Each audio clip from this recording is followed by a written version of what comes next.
Salut à toi, je m'appelle Gauthier et bienvenue dans mon parcours d'investisseur en bourse, l'émission qui documente mes investissements et qui t'apprend les ficelles de cet univers. Dans cet épisode, je vais acheter un ETF Nasdaq 100 et tout expliquer sur ce placement. Parfait si tu veux savoir comment fonctionne l'investissement en bourse dans la pratique. Je te propose de suivre l'évolution de mon portefeuille afin que tu te sentes moins seul dans ton parcours d'investisseur. Il est utile de rappeler qu'un ETF est un fonds coté en bourse qui va tenter de répliquer la valeur de l'indice. Et dans le cas qui nous intéresse aujourd'hui, ce sera le Nasdaq 100. C'est-à-dire les 100 plus grosses capitalisations boursières cotées sur la bourse américaine Nasdaq. Donc au lieu d'acheter 100 entreprises, j'achète un ETF et je suis exposé à la totalité de ce marché. J'ai sélectionné 4 ETF pour cette vidéo. Ils sont rangés dans une petite watchlist. J'insiste sur le fait qu'il y en a d'autres et que ce qui est intéressant, c'est de voir comment est-ce qu'on peut les comparer entre eux. Si tu n'es pas certain d'être à l'aise avec toutes ces notions, je te renvoie vers les épisodes 1 et 2 de cette série où je te donne une véritable petite formation en accéléré sur l'investissement en bourse. Lien en fin de vidéo. Si tu as suivi les épisodes précédents, tu vas me dire « Mais Gaut, tu as déjà acheté un ETF S&P 500, alors le Nasdaq 100, il va faire doublon !» C'est vrai.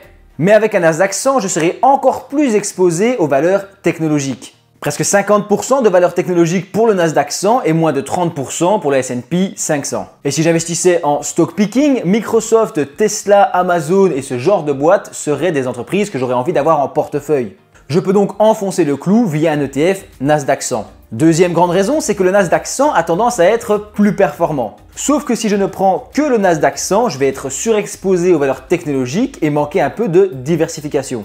Imaginons que le secteur de la tech connaît de mauvais jours, je serais content d'avoir un Standard & Poor's 500. En gros, pour mettre fin au débat, j'ai décidé d'acheter les deux. Après, il faut dire que je n'ai pas peur de jongler avec une dizaine d'ETF. Certains investisseurs, quant à eux, préfèrent se limiter à 2 ou 3 ETF. Je comprends donc qu'on veuille parfois faire un choix entre le S&P 500 ou le Nasdaq 100. Bref, je raconte un petit peu ma vie, mais tu dois comprendre que nous sommes des investisseurs différents. Je documente mes investissements pour que tu vois comment ça fonctionne, mais tu dois avoir ta propre stratégie. On commence donc avec un Amundi à un petit peu plus de 150 €. À droite, tu peux voir que le prix a déjà été beaucoup moins cher, mais bon, en même temps, 2022 a quand même été une mauvaise année. Sur 10 ans, on a quand même du 155%. Enfin, sur 5 ans en fait. Et à plus court terme, on retrouve des graphiques qu'on a déjà vus une quinzaine de fois dans cette émission. C'est aussi ça l'investissement en ETF. Quand on vise de gros indices globaux, forcément on retrouve les mêmes tendances. Descendons sur la fiche d'identité, on suit bien le Nasdaq 100 et l'émetteur est Amundi qu'on connaît bien. On est principalement en Amérique du Nord et sur des valeurs technologiques, c'est conforme au plan. L'ETF est synthétique, ça signifie qu'il n'achète pas forcément les actions de l'indice. Je n'aime pas trop ça, mais bon, il semble quand même intéressant, surtout qu'il a les 5 étoiles et qu'il est capitalisant. Ça signifie qu'il va réinvestir les dividendes s'il y en a. C'est vraiment ce que je souhaite pour l'instant puisque j'ai envie de faire gonfler mon capital et pas commencer à déclarer des revenus. Long, ça signifie qu'il suit le marché et on a un TER à 0,15, il s'agit des frais. Pour les nouveaux, je rappelle que le TER, donc les frais, sont généralement entre 0,10 et 0,5. Donc ici à 0,15, on est sur un ETF relativement peu cher. Ok, on va aller voir la répartition des actifs. J'ai majoritairement de la technologie et des valeurs légèrement cycliques. Ça me convient puisque j'ai d'autres placements plus défensifs pour compenser. Si je descends, j'ai le top 10 des positions, mais on voit pas grand chose, c'est pas très clair. On reviendra peut-être dessus, mais en attendant, passons au deuxième ETF.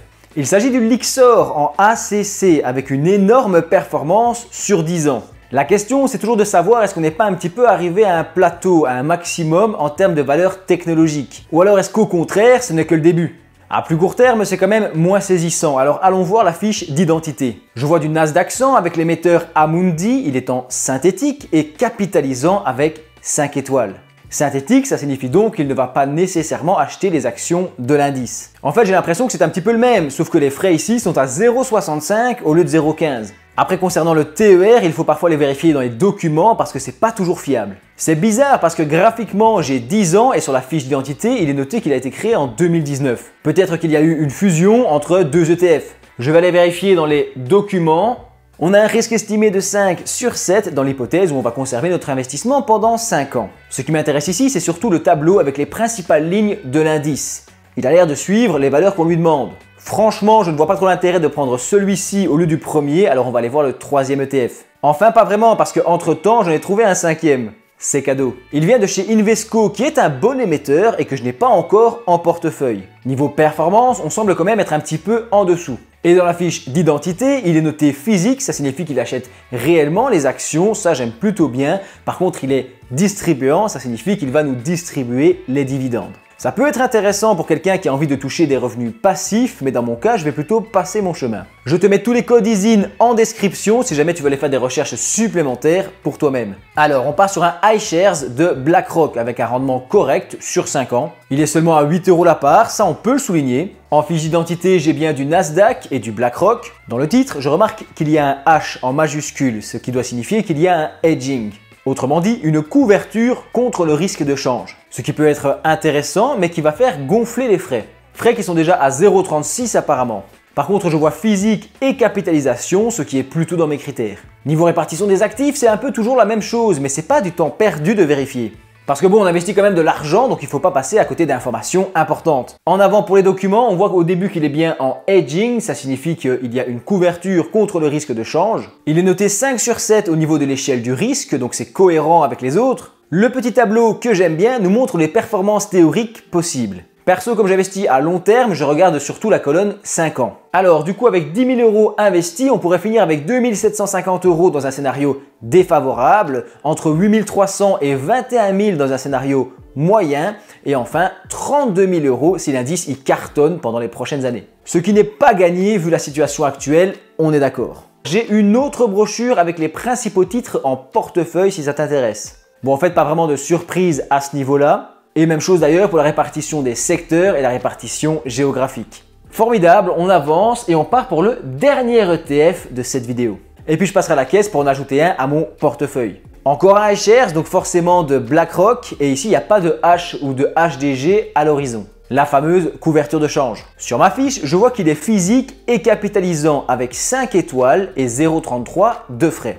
Créé en 2010 et manifestement fort capitalisé. 800 € la part, ça pique quand même et je pense que de toute façon mon choix est déjà fait, donc je vais t'en faire part tout de suite. Retour sur le tout premier ETF de la vidéo, il s'agissait de l'Amundi. Sur 5 ans, je pense que c'est lui qui avait vraiment le plus gros rendement. Comme je l'ai répété, il est également émis par Amundi, qui est un émetteur différent car j'ai beaucoup de BlackRock pour le moment. Je ne sais pas si c'est vraiment une réflexion qui a du sens, mais j'ai envie de diversifier au niveau des émetteurs. Il est également synthétique, ce qui me forcera à faire des recherches supplémentaires sur ce type de produit. Niveau frais, on est sur du 0,15, mais dans les documents, il me semble qu'on parlait plutôt de 0,23. Ce qui reste clairement dans la moyenne. Ok, passons à l'achat. Je vais en prendre 6 avec un ordre limite à 150. Je pense que ça peut passer sans souci. Au moment de valider, on me dit que c'est un produit complexe et que je dois passer un test. Eh bien, allons-y alors. Mais qu'est-ce qu'on s'amuse sur cette chaîne?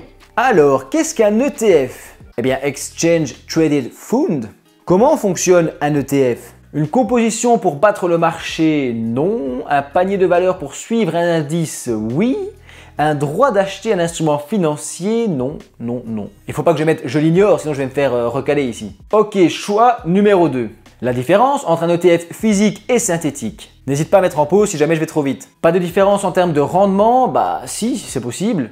Différence du risque de contrepartie, un tracker physique achète les valeurs et les détient, un synthétique obtient le rendement via un contrat sur produits dérivés. Normalement pour moi c'est celui-là. Différence au niveau de l'évolution du prix, le physique suit les évolutions du prix de l'indice, les ETF synthétiques ont recours à des techniques spéciales pour garantir que l'évolution du prix correspond à un multiple de l'évolution du prix de l'indice. C'est pas ça, ils cherchent à nous embrouiller. Réponse 2. J'adore. Un ETF peut-il être vendu à tout moment pour récupérer le montant investi? Non, je ne peux vendre le ETF qu'au moment précis où les actions sous-jacentes sont vendues. Oui, je peux en principe vendre à tout moment, néanmoins, le montant que je récupérerai dépendra du prix de l'ETF au moment de la vente. Le prix de l'ETF est principalement déterminé par la valeur des actions ou obligations sous-jacentes. Non, je ne peux vendre un ETF qu'à une date prédéterminée par l'émetteur. Valeur sûre, on va partir sur la réponse 2. Je sais pas si on a déjà répondu autre chose de toute façon. Et en principe, un ETF, on peut le vendre quand on veut. Mais je sais pas, à l'école, ce genre de questions, ça me mettait toujours le doute. Depuis combien de temps investissez-vous en tracker ou ETF? Eh bien écoute, c'est le 5e épisode, donc je vais dire moins de 1 an. Combien de transactions en ETF avez-vous déjà effectuées? Eh bien, les 2 premiers épisodes, c'était pour apprendre les bases, une sorte de petite formation si tu veux. Et donc là, on est vraiment au 3e, donc je dirais que c'est ma 3e transaction, mon ami. Quel montant investissez-vous en moyenne par transaction en ETF? On est sur un questionnaire pour les riches apparemment, hein. On n'a pas les tranches 50 € et tout ça, tu vois. Bon, tout en haut, moins de 1000 € par transaction, ça va bien. Question théorique. Indiquez la bonne réponse. Un produit à levier est un produit dont la valeur peut diminuer ou augmenter plus rapidement que l'actif sous-jacent, dont la valeur est uniquement déterminée par la valeur de l'actif sous-jacent, dont l'achat me donne accès à d'autres produits financiers. Mais je suis quand même pas en train d'acheter un produit à levier là quand même. Pour moi, c'est la réponse 1, mais la deuxième n'est pas ridicule non plus en fait. De toute façon, les produits à effet de levier, très peu pour moi. Au cours des 4 dernières années, avez-vous négocié des produits à effet de levier pour un montant minimum de 1000 €? Mais laissez-moi tranquille avec ça. Sérieusement, dites-moi en commentaire s'il y a un rapport entre un ETF synthétique et les effets de levier. Ok, moins de 3 transactions. Vous avez réussi. Ça veut dire que j'ai 9 sur 9? J'en ai jamais douté, hein. Ok, vous pouvez désormais investir dans ces produits ou choisir de passer le test de connaissance pour d'autres produits. Non, merci, je n'abuse pas des bonnes choses. Ok, je peux re-remplir mon ordre. J'ai aussi été vérifié, il n'y a pas d'effet de levier sur le produit que je suis en train d'acheter, on me stresse pour rien ici. Alors, je valide mon ordre avec 8,58 € de frais taxes comprises, ça fait pas grand chose finalement sur le long terme. C'est un peu comme si j'avais payé 1,40 € de plus par titre. Il suffisait que je passe un ordre demain et j'aurais peut-être payé cette somme-là. Donc finalement, petit rappel, aucun conseil en investissement, tu regardes un documentaire uniquement. Fais tes propres recherches. Dans l'épisode 6, je pense acheter un ETF Europe, alors pense à t'abonner pour ne pas rater ça. Pense aussi aux 2 premiers épisodes pour apprendre à investir en bourse si jamais tu n'as pas les bases. Je t'affiche la playlist juste ici, je te dis à la prochaine et surtout merci d'avoir regardé ma vidéo jusqu'au bout.